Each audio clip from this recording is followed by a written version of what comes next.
My name is Sam Vaknin, and I'm the author of Malignant Self-Love, Narcissism Revisited. Borderline personality disorder is often diagnosed together as comorbid with other personality disorders, most commonly histrionic, narcissistic, and antisocial, or psychopathic. All these four personality disorders form together the cluster B. So cluster B personality disorders often coexist in the same diagnosed patient. The majority of persons diagnosed with these comorbidities of personality disorders are actually women. Women are predominantly the main segment of the histrionic personality disorder population and of the borderline personality disorder population. Borderline personality disorder is a post-traumatic state.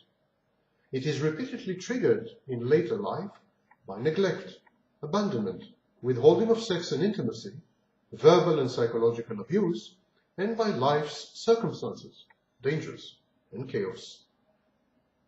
When borderline personality disorder is comorbid with histrionic personality disorder, such women react by seeking comfort, acceptance, validation, sex, and intimacy from other men. But the comorbidity creates conflicting inner voices in the woman. There are three voices to consider: the histrionic voice, the antisocial voice or psychopathic voice, and the borderline voice. The histrionic voice in such comorbid women says, "Men will make you feel better. Men will help you restore your self-esteem." The psychopathic or antisocial voice in such a woman says, "Don't feel guilty about cheating. Don't feel guilty or bad about being a whore. It is fun. You deserve sex. It is not your fault. No one gets hurt if you keep it a secret. Go for it." The borderline voice says, "Your sexuality is bad, mad, and dangerous. Don't take it too far, or it will end calamitously." When such a woman with comorbid histrionic and borderline personality disorder, when such a woman experiences a narcissistic crisis or a narcissistic injury, when such a woman is hurt, humiliated, or frustrated, when her femininity is doubted or challenged, her histrionic side forces her to reach out to men in order to make her feel better and to ameliorate her frustration. Such women fling with men. They use men to self-medicate.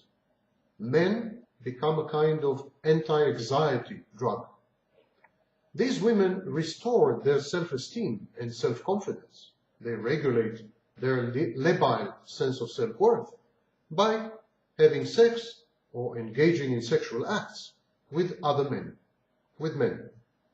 These women contact men with the intention of having intimacy and sex with them. When this happens, the antisocial or psychopathic voice of the woman legitimizes her histrionic behavior. It says, as I said, "Don't feel guilty about cheating. Don't feel guilty about being a whore. There's nothing wrong with it. It is fun. You deserve sex. It is not your fault. No one gets hurt if you keep it a secret," and so on and so forth. Go for it. But at that point, the borderline voice interjects.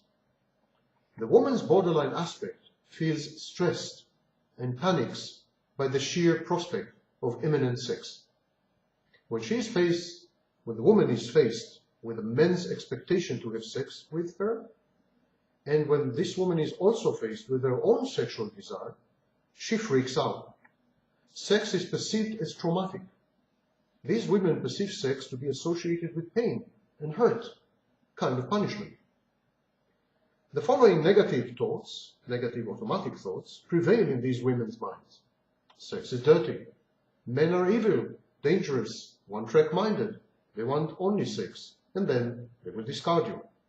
Sex inevitably results in pain and hurt. You should feel guilty about cheating. You should feel ashamed for being so whorish, etc., etc. These sentences, negative automatic sentences, play again and again in the woman's mind, as her histrionic side pushes her to engage in sex with strangers, and her psychopathic side legitimizes this behavior. So there's a conflict, an inner conflict, comprised of three conflicting and competing voices. When faced with the prospect of sex, borderline patients panic because of these negative thoughts. The panic sometimes leads to depersonalization. The woman splits from herself. She enters a kind of paralyzing trance. She goes autopilot. She lapses into a dreamlike or nightmare-like state. If such a woman crosses the line and has full-fledged sex, she experiences dissociation. She forgets certain sexual acts that conflict with her values and boundaries, especially so if she finds them enjoyable.